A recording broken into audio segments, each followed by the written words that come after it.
Relationship is once again in the news after Kobe called out Shaq's work ethic by saying that he would have had 12 rings if the big man could stay in shape. Shaq quickly fired back, tweeting that Kobe would have had his 12 rings if he would have passed the ball more. The exchange started getting a little bit of buzz. Kobe made sure on Twitter that everyone knew that there was no bad blood between the two former Lakers. Kobe tweeted, "There is no beef with Shaq. I know most media want to see it, but it ain't gonna happen. Ain't nothing but love there, and we too old to beef anyway." Hashtag threepeat. Shaq then responded to Kobe's tweet with a shot at the Lakers' new big man, Dwight Howard. "It's all good, bro. When I saw the interview, I thought you were talking about Dwight.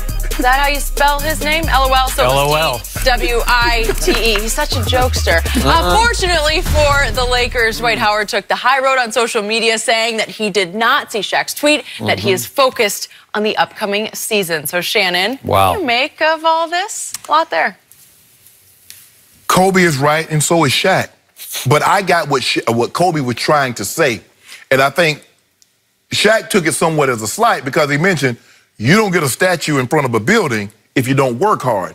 And I don't think anybody says Shaq didn't work hard, but Shaq could have worked harder. Shaq could have ate better and had a longer career and even been more productive than he actually was. Yep. A guy of Shaq's talent doesn't need to go from Orlando to LA to Miami to Phoenix to Boston to Cleveland. Skip, that's not how it's supposed to be with a guy like that. Shaq should have never been a journeyman. Shaq's too good to be a journeyman. Okay. Shaq worked hard. Yep. But if Shaq had to work, and the question was posed, if Shaq had had your work ethic, Kobe, Kobe said he would have been the greatest. That's not to imply that, yeah, some of these guys work hard, but everybody doesn't work hard to the same degree. Because sometimes people mistake habit for hard work. And my grandpa used to always tell me and my brother that. He said, son, don't ever mistake habit for hard work. Because some people do that, oh, I went to the gym, or I got up early. Okay, you got up early, what did you do? I mean, if you just get up early and don't do nothing, what have you done? Well, if you just go to the gym every day just because it's habit, that's what you do at 9:30, but you ain't getting anything accomplished. Is that habit or that's hard work? You know what? Your grandfather should have written a book. So many. He was a combination of like Confucius and Gandhi and Ben Franklin. Yeah, and I was like, when he was telling me all this thing, I'm looking around like, why aren't we living better than what we are? You got all this knowledge and we living in 1,000 square foot cinder block, but that's neither here nor there, Skip. But I think what Shaq is also saying, Shaq knows the reason why he got up out of LA is that Kobe went to Dr. Buss and says it's either him or me. Shaq made it easy for Dr. Buss to choose Kobe because I can assure you, Skip Bayless, if Kobe had gone to Dr. Buss and Shaq was the Shaq in 2000 and 2001, Dr. Buss would have said, Kobe, I'm sorry, but you got to go. Because you're not getting rid of 30, 14, and 2.6, Skip. You're not, at that time, the big man was still dominant. Shaq and Tim Duncan were the premier players in all of basketball. And Kobe and Shaq is like, hold on, bro. You started wanting to be, like I said, you started wanting to be that guy. He did. So you stopped passing and you started, doing what you did. Got no problem with that. But don't make it seem like I'm the only reason that we didn't win. Skip, I still think there's a little undercurrent there.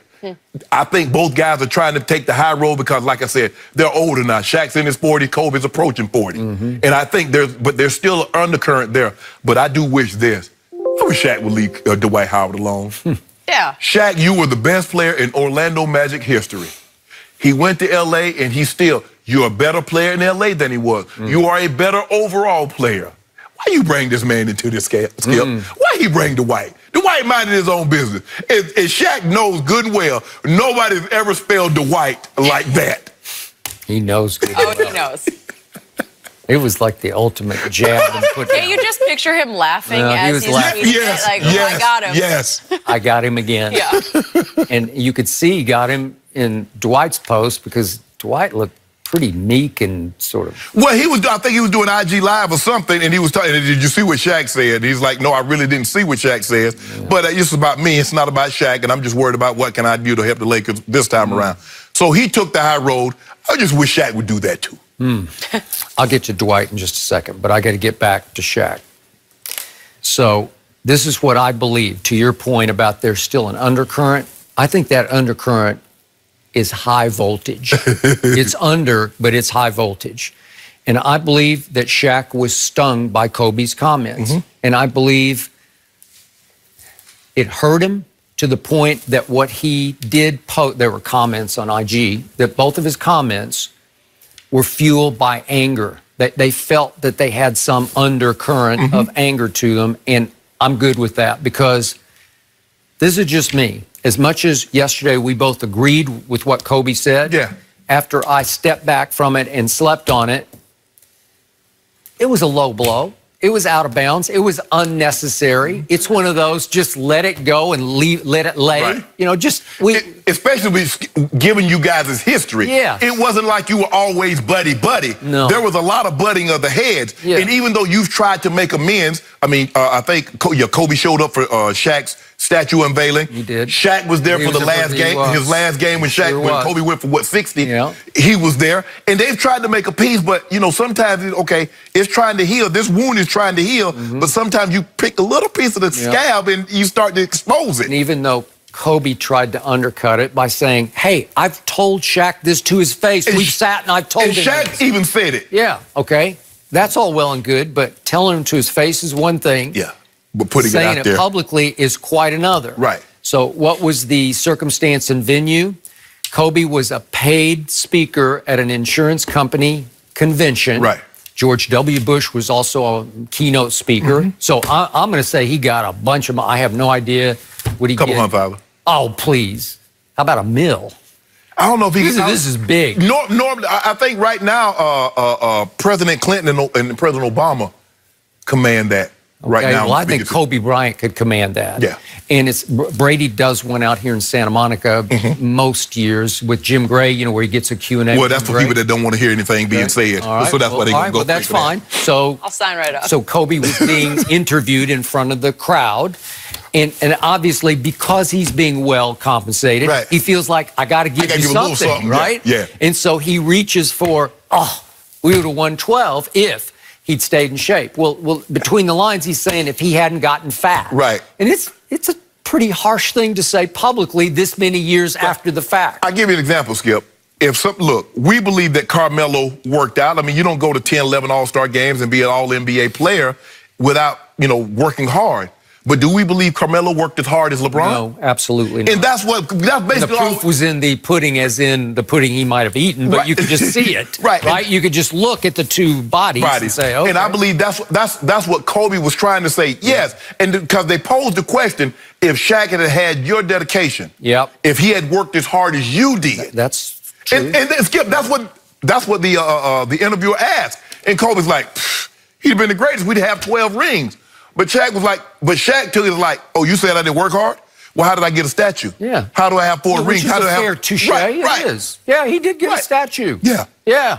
And would they have had 12 rings if Kobe had passed the ball more? No. Would they have beaten the Pistons? Maybe. Yeah. Just maybe, because that was the peak of the clash between you and Shaq I just believe with that tandem, that might be the greatest. I mean, you can make maybe you like Magic and Kareem. Maybe. But they're the 1, 2. They're not falling out of the top 3. I think everybody just believed they should have had more titles than the 3 that they won. I think that's from 96 to 04 they were together. So I just believe people believe that 10 years span, or 8, 9 years. Sure. They should have had more than 3.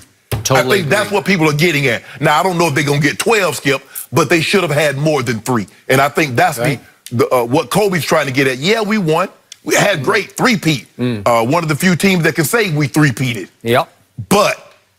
Okay, so then Shaq tries to defuse any potential ongoing beef with Kobe by turning back into the jokester that you talked about, the fun-loving sort of cartoon character Shaq. Right. And he takes a little shot at Dwight, kind of like the biggest, easiest target in Shaq's universe. Yeah, right? He's definitely low-hanging fruit. Okay, and he is. I hate to describe anybody as low-hanging fruit, but again, I like Dwight, but he never. You don't have to reach to get an insult. You just don't. So now we see him on whatever you said it was, IG Live. I think it's IG Live.